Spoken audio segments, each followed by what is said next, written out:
Hello दोस्तों, नमस्कार। स्वागत है आप सभी का educational study point YouTube channel पे। तो देखिए, railway group D exam 2022 continue आपके एग्जाम चल रहे हैं। इस वीडियो में 11 सितंबर सेकंड शिफ्ट के बारे में बात करेंगे। तो मैं आपको पहले ही क्लियर कर दूं, आज आपका कोई भी एग्जाम नहीं था। ये वीडियो मैं उन दोस्तों के लिए लेके आ चुका हूँ जिनका अभी नेक्स्ट शिफ्टों में एग्जाम बाकी है, तीसरे और चौथे फेज़ में। देखिए दोस्तों, ग्रुप डी एग्ज़ाम 2022 में जीके, साइंस, करंट अफेयर के काफ़ी क्वेश्चन रिपीट हो रहे हैं, प्लस उनसे रिलेटेड और एक्स्ट्रा फैक्ट्स से ही एग्जाम में ज़्यादातर क्वेश्चन रिपीट हो रहे हैं। तो तीसरे और चौथे पेज में यही प्रश्न आएगा, मैं आपको 100% गारंटी के साथ कहता हूँ। अगर आप पूरे वीडियो को ध्यान से एंड तक देखते हैं तो डायरेक्ट 8 से 10 क्वेश्चन आपको इसी वीडियो से देखने को मिलेंगे। तो वीडियो को बिना स्किप एंड तक देखिएगा। चलिए शुरू करते हैं।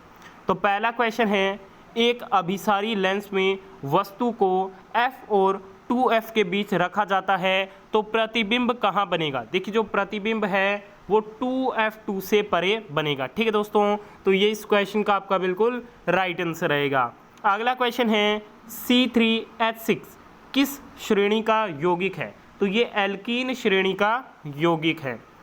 अगला क्वेश्चन है, 10 ओम 15 ओम के दो प्रतिरोध को समांतर में जोड़ा जाता है और 3 वोल्ट बैटरी से जोड़ा हुआ है तो धारा का मान क्या हुआ। देखिए दोस्तों, समांतर क्रम में जो पहले अपनी क्या करेंगे, टोटल परिपथ का तुल्य प्रतिरोध ज्ञात कर लेंगे। तो 1/R बराबर क्या हो जाएगा, 1/R1 प्लस 1/R2।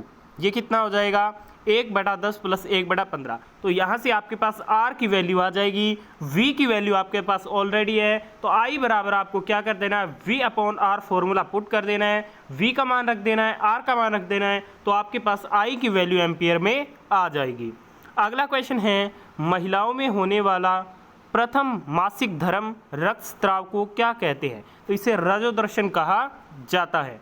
अगला क्वेश्चन है, 2ZNO प्लस C की जब रिएक्शन कराई जाती है तो 2ZN प्लस CO2 में किसका अपचयन और ऑक्सीकरण हो रहा है। तो ZNO का क्या है, अपचयन हो रहा है, और कार्बन का क्या है, ऑक्सीकरण हो रहा है। ठीक है दोस्तों, तो ये इस क्वेश्चन का आपका बिल्कुल राइट आंसर रहेगा। अब बात करते हैं विस्थापन अभिक्रिया की। देखिए दोस्तों, जब फेरस की कॉपर सल्फेट के साथ अभिक्रिया कराई जाती है तो फेरस जो है वो कॉपर को क्या है, विस्थापित कर देता है और आयरन सल्फेट यानी कि फेरस सल्फेट का निर्माण कर लेता है और कॉपर क्या है, विस्थापित हो जाता है। इस अभिक्रिया में लोहे यानी कि आयरन ने दूसरे तत्व कॉपर को कॉपर सल्फेट के विलयन से विस्थापित कर दिया यानी कि हटा दिया। अगला कि जब जिंक की अभिक्रिया कॉपर सल्फेट से कराई जाती है तो जिंक सल्फेट का निर्माण हो जाता है और कॉपर क्या है, विस्थापित हो जाता है। इसी प्रकार लेड Pb की जब अभिक्रिया कॉपर क्लोराइड से कराई जाती है तो लेड क्लोराइड का निर्माण हो जाता है और कॉपर क्या है, विस्थापित हो जाता है। ये क्या है, विस्थापन अभिक्रिया है। ये क्यों विस्थापित हो रहा है कॉपर, क्योंकि जिंक और लेड क्या है, कॉपर से अधिक अभिक्रियाशील है, इसलिए ये क्या है, ये कॉपर को विस्थापित कर देते हैं। अब बात करेंगे द्विविस्थापन अभिक्रिया की। यहाँ से एग्जाम में क्वेश्चन बना है, वे अभिक्रियाएं जिनमें अभिकारकों के बीच आयनों का आदान प्रदान होता है उन्हें द्विविस्थापन अभिक्रिया कहते हैं। जैसे सोडियम सल्फेट Na2SO4 की अभिक्रिया जब बैरियम क्लोराइड BaCl2 के साथ कराई जाती है तो बैरियम सल्फेट का निर्माण होता है BaSO4 और सोडियम क्लोराइड का निर्माण होता है NaCl का। देखिए, Ba+2 तथा SO4-2 आयन की अभिक्रिया से BaSO4 के अवशेष का निर्माण होता है। एक अन्य उत्पाद सोडियम क्लोराइड का भी निर्माण होता है जो विलयन में ही रहता है। अगला क्वेश्चन है, साइन गैस किसका मिश्रण है। तो ये कार्बन मोनोऑक्साइड और हाइड्रोजन गैस का क्या है, मिश्रण होता है। इसे सिंथेसिस गैस भी कहा जाता है, जो कि एक क्या है, फ्यूल गैस है। अगला क्वेश्चन, मानव शरीर की ऊर्जा किस इकाई में मापी जाती है। तो भोजन में निहित जो ऊर्जा होती है उसे कैलोरी में मापा जाता है। तो कैलोरी इस क्वेश्चन का राइट आंसर रहेगा। अगला क्वेश्चन है, प्लांट किंगडम एम्फीबियंस किस वर्ग को कहा जाता है। तो ये ब्रायोफाइट्स को कहा जाता है और ये सर्वाइव कर सकते हैं बोथ लैंड एंड वाटर में। ठीक है दोस्तों, ब्रायोफाइट्स गैर संवहनी पौधे हैं जिनमें संवहनी उत्तक, जाइलम और फ्लोएम नहीं होते। तो देखिए दोस्तों, वीडियो में आगे बढ़े उससे पहले मैं आपको बता दूं, ग्रुप डी एग्जाम 2022 में साइंस के ये 50% हर शिफ्ट में बार बार रिपीट हो रहे हैं। अपनी शिफ्ट से पहले रट डालो इन प्रश्नों को। इसी वीडियो का लिंक मैं आपको इस वीडियो के डिस्क्रिप्शन बॉक्स में ऊपर दे दूंगा। जल्दी से लिंक पे क्लिक करके इस वीडियो को पूरा जरूर देख लीजिएगा। जिन भी दोस्तों का अभी नेक्स्ट शिफ्ट में ग्रुप डी का एग्जाम बचा है, मैं आपको 100% गारंटी के साथ कहता हूं, अगर आप ये साइंस के 50 प्रश्नों की वीडियो देख के जाते हैं जो हर शिफ्ट में बार बार रिपीट हो रहे हैं, तो डायरेक्ट 5 से 7 क्वेश्चन आपको इसी वीडियो से देखने को मिलेंगे। तो बिल्कुल भी देरी मत कीजिए, मिस मत कीजिए, स्किप मत कीजिए, जल्दी से वीडियो को देख लीजिए। लिंक वीडियो के डिस्क्रिप्शन बॉक्स में ऊपर गिवन है। अगला क्वेश्चन है, आकाश में अरबों तारों का समूह है, गैसें धूल को क्या कहा जाता है? तो इसे गैलेक्सी कहा जाता है। पृथ्वी की आकाश गंगा को मिल्की वे कहा जाता है। और nearest major galaxy to the milky way कौन सी है? तो ये है एंड्रोमेडा गैलेक्सी। अगला क्वेश्चन है, वायुमंडल में CO2 की मात्रा कितने प्रतिशत है? तो ये 0.03 टू 0.04% है। वायुमंडल में 78% नाइट्रोजन है, 21% क्या ऑक्सीजन है और 0.93% क्या है? आर्गन है। अगला क्वेश्चन है, अल्फा अल्फा क्या है? तो ये मटर परिवार फबासिए का फूल देने वाला एक पौधा है। अगला क्वेश्चन है, कौन सा मानव उत्सर्जन तंत्र का भाग नहीं है? श्वास नलिका नहीं है। मानव उत्सर्जन तंत्र की भाग है गुर्दे, मूत्रवाहिनी, मूत्राशय और मूत्रमार्ग। अगला क्वेश्चन, वस्तु से बड़ी आभासी छवि किस दर्पण या फिर लेंस द्वारा बनती है?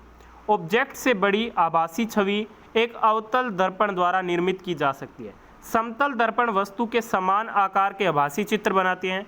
उत्तल दर्पण वस्तु से छोटा आभासी प्रतिबिंब बनाता है।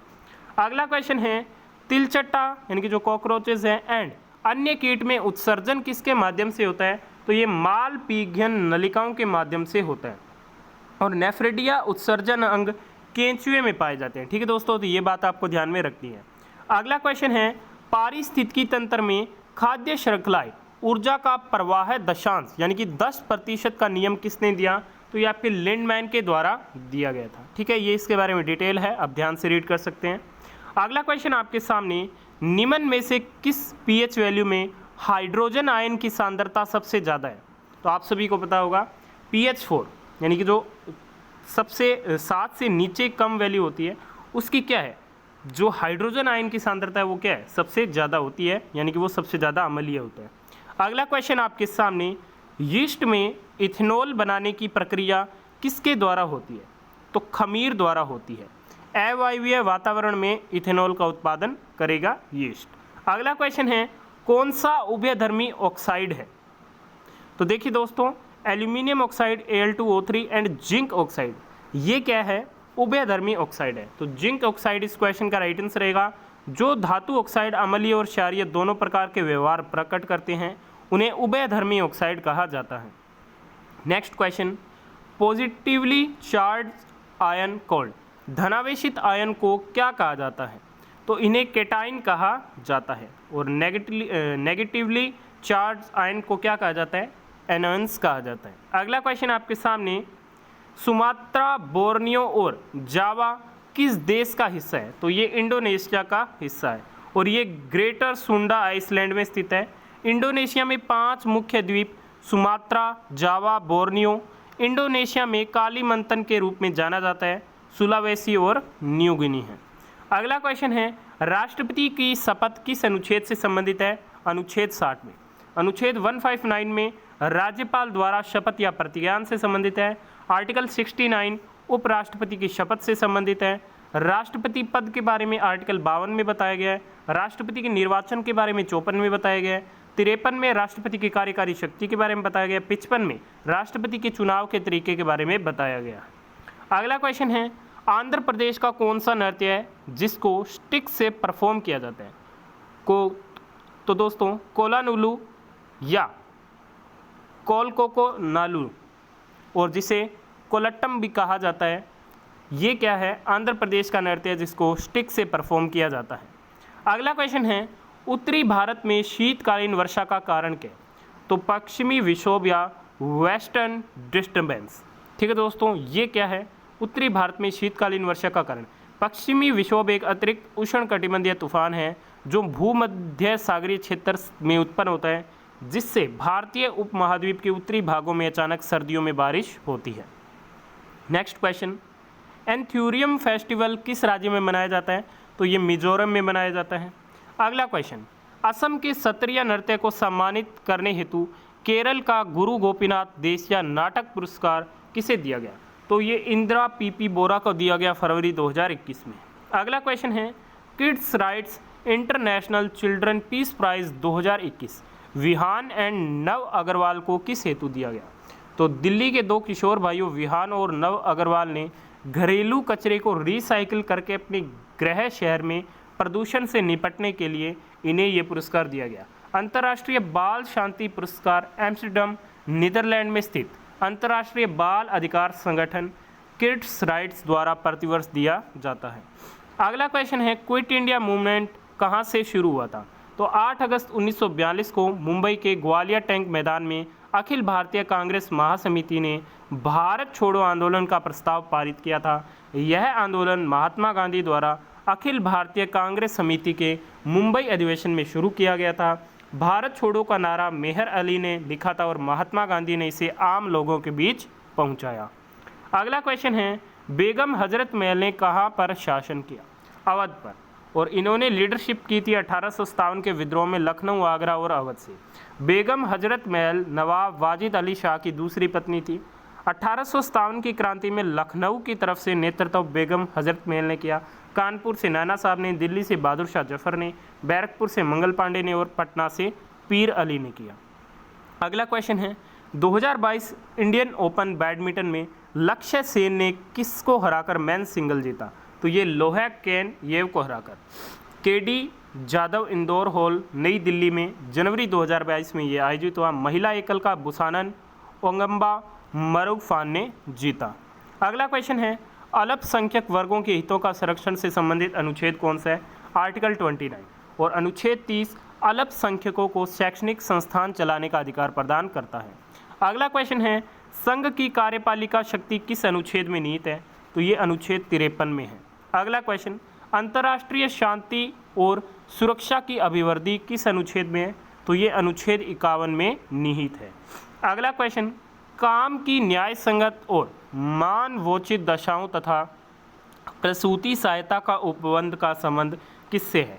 तो ये राज्य के नीति निर्देशक सिद्धांत से है, आर्टिकल 42 से है। इन सिद्धांतों का उल्लेख संविधान के भाग 4 के आर्टिकल 36 से 51 में किया गया है। नेक्स्ट क्वेश्चन है, शिशु मृत्यु दर कितने वर्ष से कम उम्र के बच्चों पर गणना होती है? तो शिशु मृत्यु दर प्रति 1000 जीवित जन्मे शिशुओं में से 1 वर्ष या इससे कम उम्र में मर गए शिशुओं की संख्या होती है। अगला क्वेश्चन है, सबसे पहले समुद्री मार्ग से भारत की खोज करने वाले वास्को डी गामा भारत में कहाँ आया था? तो ये कालीकट केरल पर आया था 20 मई 1498 ईस्वी को। ठीक है दोस्तों। अगला क्वेश्चन है, बजट सरप्लस यानी कि बजट अधिशेष किसे कहते हैं? तो सरप्लस बजट एक ऐसा बजट है जिसमें सरकारी प्राप्तियां सरकारी व्यय से अधिक होती हैं। कुल आर्थिक अधिशेष उपभोक्ता अधिशेष प्लस उत्पादक अधिशेष होता है। तो आज की इस वीडियो में सभी इंपॉर्टेंट क्वेश्चन कवर कर लिए जो आपसे बार बार पूछे जा रहे हैं। वीडियो को यहाँ तक देखा, धन्यवाद। पसंद आई तो लाइक और शेयर जरूर कीजिएगा।